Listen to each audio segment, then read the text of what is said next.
আমাদের সমাজ ভেঙে গেছে। এই সমাজ ভেঙে যাওয়ার সাথে সাথে আমাদের পরিবারগুলিও ভেঙে গেছে। আমার খুব দুঃখ লাগে যে আমাদের সংস্কৃতিতে এই ভাঙা সমাজ ছিল না, এই ভাঙা পরিবার ছিল না। সমাজও ভেঙে গেছে, পরিবারও ভেঙে গেছে। এইটার কারণ অনুসন্ধান করতে গিয়ে আমি কিছু চিন্তা করেছি, এগুলি আসলে আপনাদের সাথে আমি শেয়ার করতে চাই। আমাদের যে আবহমান সংস্কৃতি আছে এই বাংলা ভূখণ্ডে, এই ভূখণ্ডে একটা সামাজিক প্রথা এবং সামাজিক ভিত্তিতেই আমরা আমাদের চলাচল ছিল অতীত, এবং পরিবারগুলিও পারস্পরিক সহমর্মিতার ভিতর দিয়ে সুদৃঢ় ছিল। কিন্তু এই যে আমাদের যে সংস্কৃতি, এই সংস্কৃতিটা নারী পুরুষকে আসলে কিভাবে দেখে বা অতীতে দেখে। আমরা যদি ময়মনসিংহ গীতিকা আমরা পাঠ করি, তাহলে আমরা দেখব যে নারীর অবস্থান খুব শক্তিশালী, এবং এটা জেন্ডার ইস্যু নিয়ে ছিল। অর্থাৎ নারী পুরুষ উভয়ই মানুষ, এখানে ধর্ম ইস্যুও নেই। এবং এই যে নারী উৎপাদনের সাথে জড়িত, নারী সন্তান উৎপাদন করে, কৃষিকাজে নারীর অবদান আছে। সুতরাং যিনি উৎপাদনের সাথে জড়িত, তিনি একটি মহান কিছু ধারণ করেন। আর সেই উৎপাদনের সহায়ক শক্তি হচ্ছে পুরুষ। তাহলে উৎপাদক এবং উৎপাদনের সাথে সহায়ক শক্তি মিলেই এই সমাজ পরিবার গঠন। এটা হচ্ছে আমাদের প্রকৃত সংস্কৃতি। যখনই অন্য জায়গার সংস্কৃতি আমাদের এখানে চলে আসছে, তখনই বিপত্তিটা ঘটে গেছে। অন্য জায়গার সংস্কৃতি বলতে আসলে আমি কি বুঝাইতে চাচ্ছি? আচ্ছা, আমি আমার ধর্মীয় বিষয় নিয়ে, আচ্ছা এটা পরে বলি।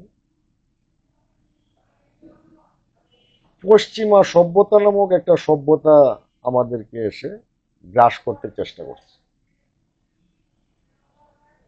এখানে প্রথমেই যে বিষয়টা আসছে সেটা হচ্ছে নারীবাদ।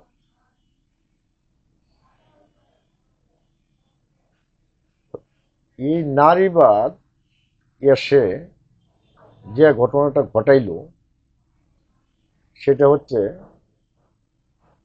নারীকে মুক্তি দিতে চিন্তা করল।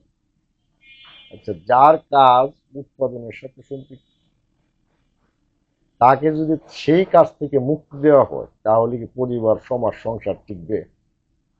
টিকবে না। যারা এই নারীবাদ প্রচার করছে, তাদেরও কিন্তু সমাজ আছে, তাদেরও পরিবার আছে, তারা সেগুলি মেনটেন করার একটা ম্যানেজমেন্ট আছে, একটা ব্যবস্থাপনা আছে। আমরা সেটার সম্পর্কে আসলে অবগত না হয়ে আমরা শুধুমাত্র এই নারী মুক্তি বলে চিল্লাচিল্লি করি। আমরা নারী মুক্তি নিয়ে চিল্লাচিল্লি করতে করতে নারীদেরকে তার কাছ থেকে দূরে সরে দিয়া পরিবার সমাজ থেকে একবারে বিচ্ছিন্ন করে ফেলছি। এরা আসছে তথাকথিত এনজিওর কাজে ভর করে, তথাকথিত এনজিওদের কাজে ভর করিয়া এই নারীবাদ আইসা আমাদের সমাজ, পরিবার, এমনকি রাষ্ট্রটাকেও নষ্ট করে দিচ্ছে। এই যে বিষয়টা, এই বিষয়টা মানুষ মনে করলো যে এটা একটা আধুনিক বিষয়। এখন এই আধুনিকতার সাথে আমরা পাল্লা দিব কিভাবে? এই যে আমাদের যে ধর্মীয় গোষ্ঠী আছে তারা কিভাবে পাল্লা দিবে?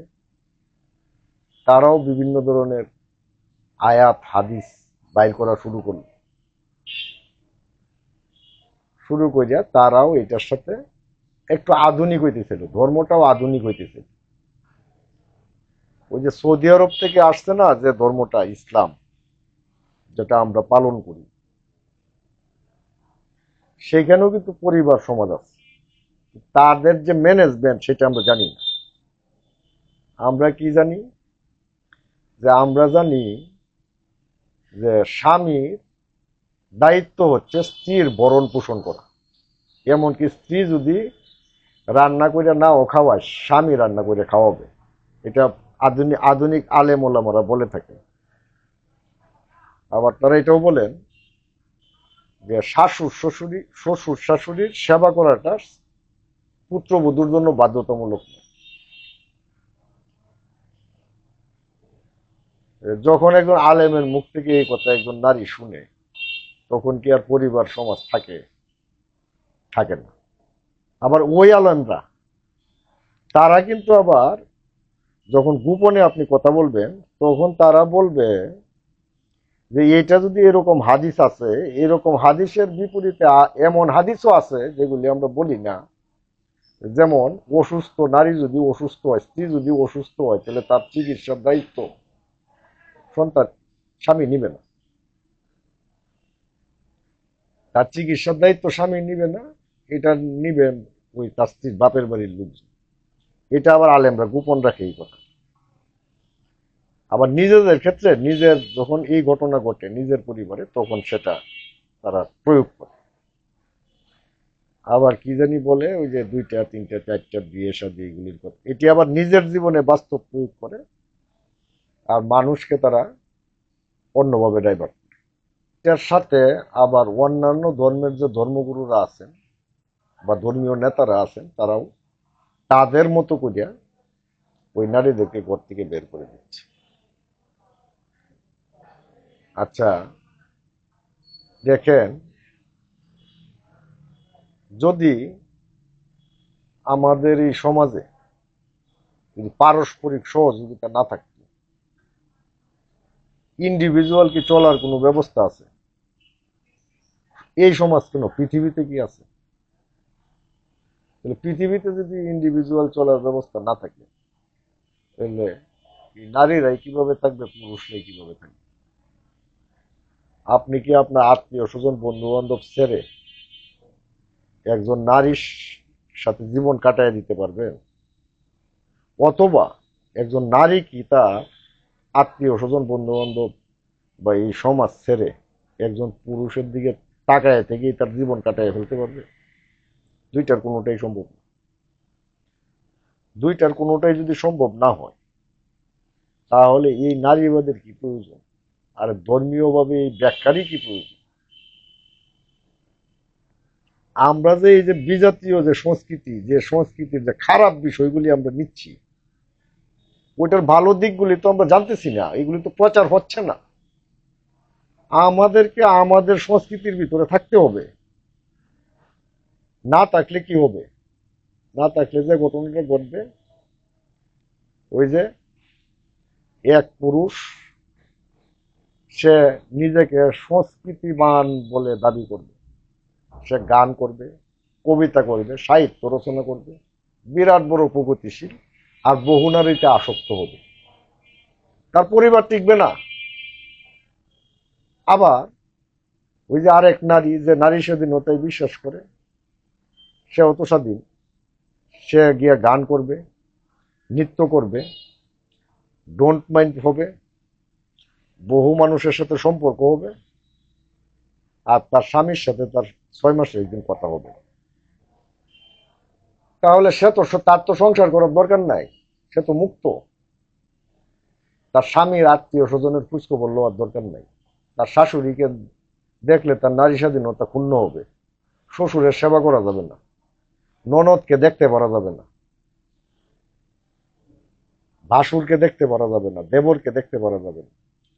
আবার ওই যে পুরুষ লোকটা, সে তো শ্বশুর বাড়িকে মনে করে যে কিসের আত্মীয়, বিয়ে করছে দেখি আত্মীয়, এইখানেও মানে ওইখানেও সম্মান দেয় না। অর্থাৎ পারস্পরিক সম্মান এবং শ্রদ্ধাবোধ, এবং একজন মানুষ যদি সংস্কৃতিবান না হয়, তাহলে ধর্ম আর এই যে পাশ্চাত্য ধ্যান ধারণা আমাদের এই পরিবারগুলিকে কোনোভাবেই রক্ষা করতে পারবে না, সমাজকেও রক্ষা করতে পারবে না। আমাদেরকে আমাদের সংস্কৃতিতে ফিরে আসতে হবে। আমি গভীর উদ্বেগের সাথে লক্ষ্য করছি এই বিষয়টা। বহু পুরুষ, বহু নারী পরিবার থেকে বিচ্ছিন্ন। আরে ভাই, এটা কি আমাদের কালচার? কিসের নারী স্বাধীনতার, কিসের আপনার ওই নারীর অধিকার? আপনারা মানুষের অধিকার নিয়ে কেন কথা বলেন না? আগে মানুষ হন, আগে তো মানুষ হইতে হবে, তারপরে বিভাজন করেন, মানে নারী পুরুষ বিভাজন। আপনি মুসলিম, সমস্যা নাই। আরে বাবা, সূরা নিসার প্রথম আয়াতটা আপনি পড়েন। সূরা নিসার প্রথম আয়াতটার মধ্যেই আছে যে আদমকে সৃষ্টি করা হয়েছে এবং তার থেকে তার একজন মানে সহকর্মী সৃষ্টি করা হয়েছে। তাহলে যদি একই সাথে সৃষ্টি করা হয়ে থাকে সহযোগী হিসাবে, তাহলে কেউ তো আর আসমান থেকে পড়ে নাই। একটা ছেলে, সে তো গাছে ধরে নেই। একটা মেয়ে, সেও তো গাছে ধরে নেই। তাহলে একটা ছেলে যখন সে বিয়ে করবে, বিয়ে করার পরে সে কেন তার বাবা মার সাথে যোগাযোগ রাখতে পারবে না?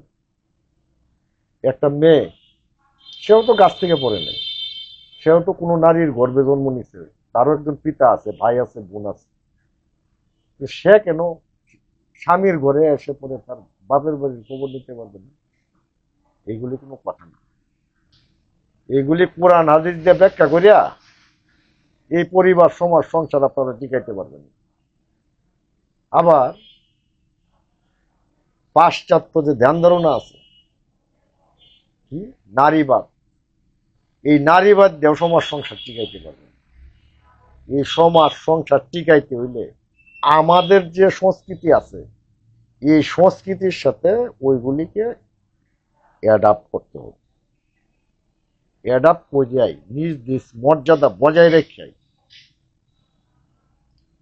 এই জেন্ডার ইস্যুটাকে আসলে আমি মনে করি জেন্ডার ইস্যুটাকেই আমাদের অভিধান থেকে বাদ দেওয়া দরকার।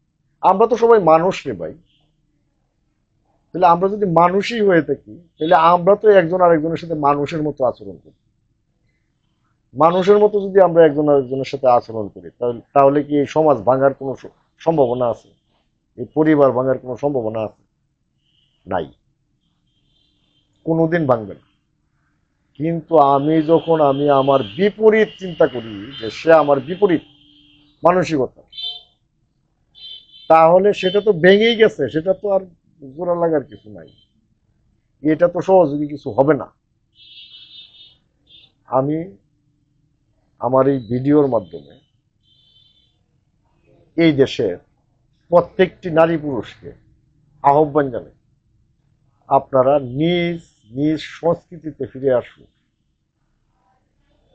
অন্যথায় আমাদের সমাজ, আমাদের পরিবারগুলি টিকবে না। অলরেডি এইগুলি ধ্বংসের পথে চলে গেছে।